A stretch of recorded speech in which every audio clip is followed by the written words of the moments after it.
xeyir olsun. Bugün bir xəstəmizə histeroskopiya edirik.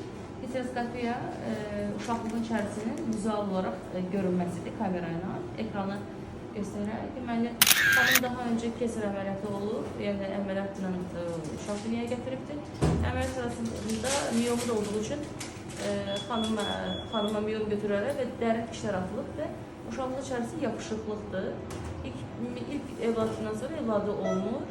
İndi içəriyə baxırıq ki, necə bir mənzərədir. Əslində, üçgən şəkilli bir hamar bir görüntü olmalıdır. Nahamar və borulara keçişlər, yəni orifisləri görmək mümkün deyil nərdəysə. İndi dibə getdik. Bu bir tərəfdir. Diğer tərəfdə isə tam görmək olmur. Rezektoskopla oralar biraz kəsib sonra baxacağıq.